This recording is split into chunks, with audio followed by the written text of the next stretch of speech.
Hi, I'm Kristin Omdahl and welcome to my studio. In this series of videos, I'm going to show you how to make the Shangri-La Tapestry Crochet Bag. Tapestry crochet is an incredible technique for creating gorgeous colorwork with simple stitches, and the added bonus is the fabric is reversible. If you can double crochet, you can make this bag. To make this beautiful bag, you're going to need 2 balls each of 2 different colors of Be So Baby yarn, which is DK weight 100% milk fiber. I'm going to use 2 balls of color peach and 2 balls of color turquoise for the sample, and the original bag was done in 2 balls of navy blue and orchid pink. You're also going to need a size E4 or 3.5 millimeter crochet hook. Follow the link provided to order Be So Baby yarn and download your pattern. Thanks for joining me all the way to the 4th video for the Shangri-La Tapestry Crochet Bag. Just as a quick recap, in the first video we did increases in the round with 2 colors to create this beautiful circular base. Then we worked 2 colors in the round without increases to create the sides of this bag in this beautiful chevron pattern. In video part 3, we did the vertical stripe edging. And now in the 4th and final video, I'm going to show you how to make these really cool cords that work beautifully as purse handles on this bag, and show you the clever construction for joining this and creating that tapered look when you pull on the handles. So let's get started. Just as a quick recap, I know sometimes it's really a great idea just to take a few seconds and go over some tips and tricks for weaving in your loose ends. If you already know how to weave in your loose ends, that's great. Sometimes it's helpful just to get a quick reminder that it's so easy to do and so worth taking the extra time to do it well. Especially if you're giving something as a gift, it's really important that you weave in your loose ends properly, just so that gift recipient doesn't have any trouble with them coming back out. Especially when you're giving a gift to a non-crafter, they wouldn't know what to do if their ends came out. So it's always a better practice to do it right the first time. So I've got my tail woven in or threaded onto a yarn needle, and I'm going to work on the wrong side of the fabric, which is the inside of the bag, but if you're doing it properly, it really doesn't matter. And you want to work in and out of your stitches in multiple directions. Best practices say to do at least 3 different directions. So we went that way, then we can go in the opposite direction for a little bit. Then we could work in a diagonal after that, or we could continue working up and down. Whatever you feel is right is fine for you. It's just really important that you do it in multiple directions and try to get at least 3 or 4 inches of ends woven in. The more you do and the more directions you do it in, the less likely it is to come undone. And think about the years that someone's going to enjoy something, and washing it and drying it and just the actual wear and tear of every day. It's really important that you do a good job of weaving in your loose ends, because if you don't, someone could have a lot of trouble with it and not have any clue what to do. So I'll go ahead and finish that up.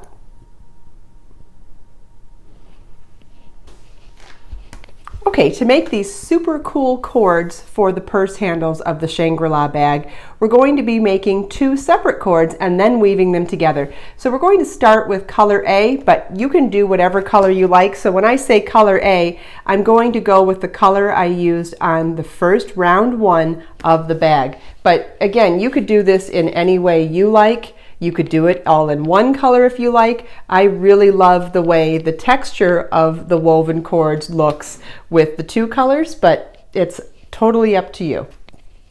Okay, we're going to start by tying our yarn to our crochet hook. Just whatever type of method you prefer. You can use a slip knot, you can use a magic loop, you can use a square knot. It does not matter. And we're going to do a set of foundation ovals. Foundation oval is something that I really enjoy making, and those of you that have made many of my other projects will be familiar with this, but if you're not, that's okay. We're going to start with a chain 3, and we're going to double crochet into the 3rd chain from our hook. You don't count the working loop on your hook, so you're going to count back 3 chains to the first one, yarn over your hook, insert your hook in the specified chain, yarn over, pull up a loop, yarn over, pull through 2, yarn over, pull through 2. So you've got like this little oval right there, and the chain 3 would be one side and the double crochet the other side, and you see there's a space in the middle. We're going, and that's what I call a foundation oval. We're going to make another one now, chain 3, and work a double crochet in the 3rd chain from our hook. Don't count the working loop on your hook, count back 1, 2, 3, yarn over your hook, insert your hook, pull up a loop, yarn over, pull through 2, yarn over, pull through 2. You want to make this cord long enough to work as both purse straps for the bag. For the larger bag, we did 64 ovals, but I'm going to do a smaller version of it here just to demonstrate. So we're just going to continue working these ovals until we have the size cord that we need.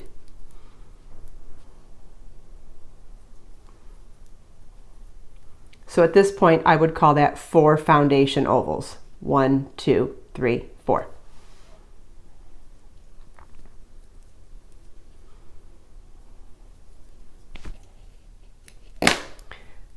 When you've reached the length that you want for your foundation ovals, you just want to fasten off. And this is what it will look like. At this point, I want to make a little reminder for myself that this is the end we finished at, not the end we started at. So I'm going to tie a very loose little knot here just as a reminder that this is the end we finished on. And now I'm going to take my second color of yarn. I'm going to take the label off the yarn now, because I'm going to work from both sides of the ball, because I want to work with 2 thicknesses of the same yarn. If you have 2 separate balls of yarn at this point, that would be a very easy way to do this as well. But I'm going to do it with 1 ball of yarn, so I thought working from both sides of the ball, the inside and the outside, I could show you the same thing.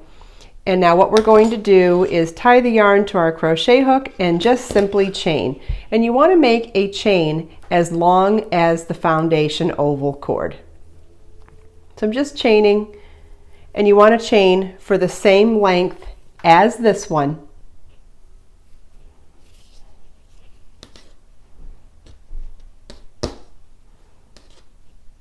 Okay, my cords are about the same length right now.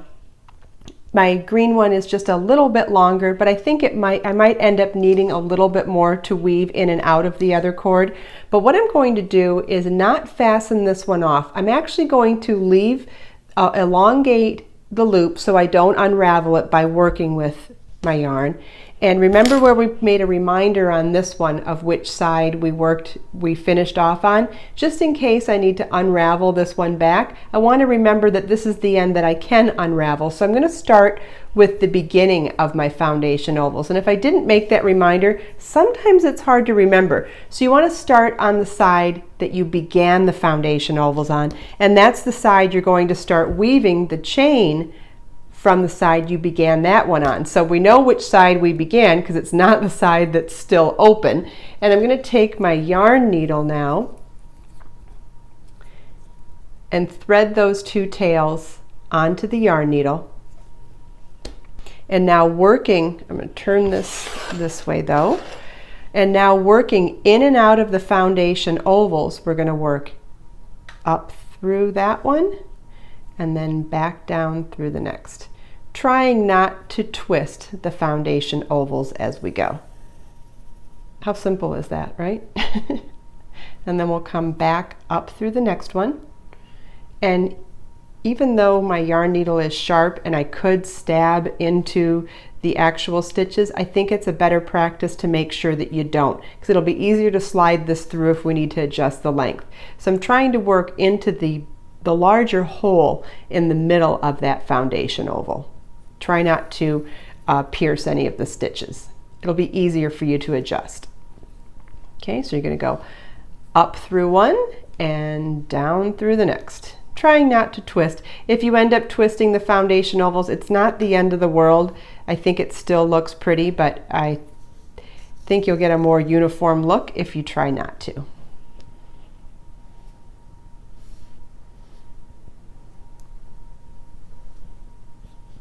It looks so intricate, but seriously, could this be any easier?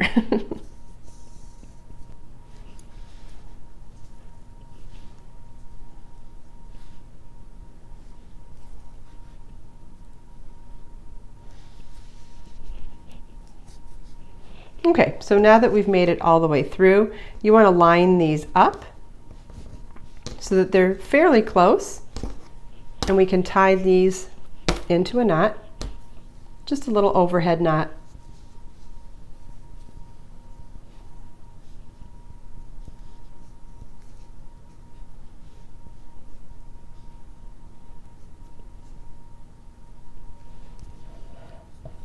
Okay, and then we're going to adjust this back through,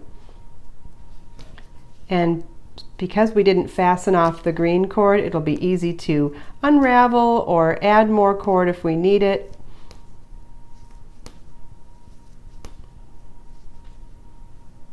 Oh, we are very close. Look at that. Oh, let's adjust this a little bit more. Want it to sit in there pretty flat.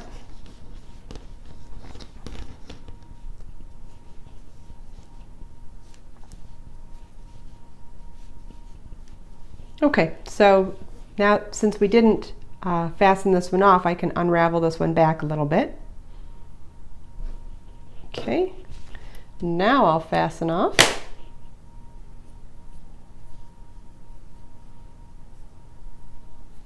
And I'll do another overhead knot or overhand knot.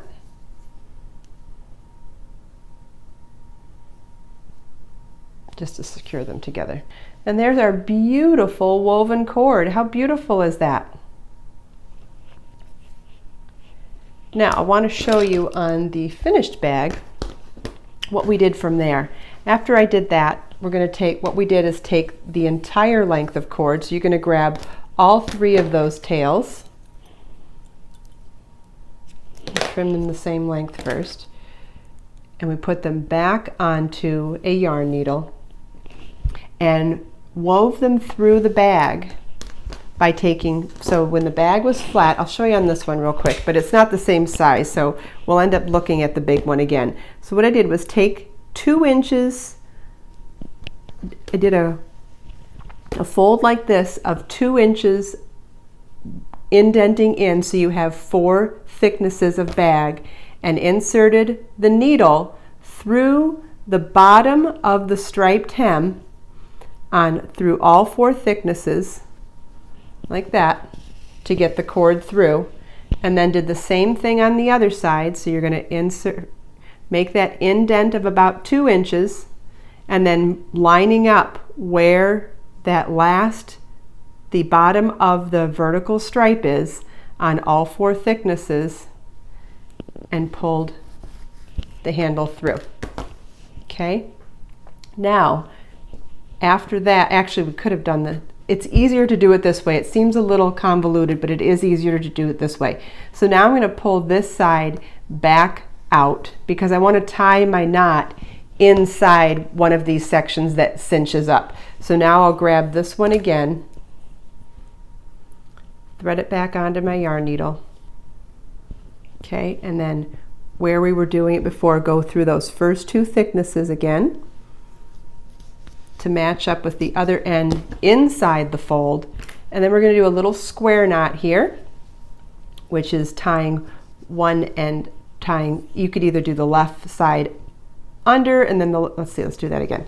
So we can start with, to do a quick square knot, we're going to do right side over left, and then right side under left. And do it pretty close to the end, so there's just a little bit extra. And then it's a very secure knot, so then you can trim your ends from there. But I'm going to show you on the big bag because we have the right size cord for doing this type of a join. And so we've got our square knot inside that little 2-inch indent on one side, and then we have our other 2-inch indent here. And so when we open the bag,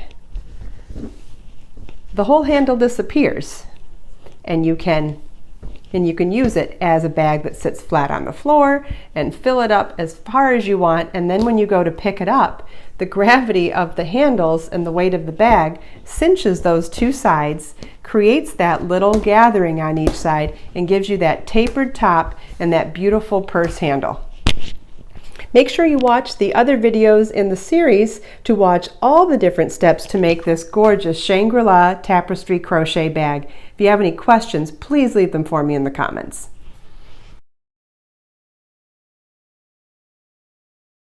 For those of you that don't know me, I am an author, designer, entrepreneur, single mom, and a teacher.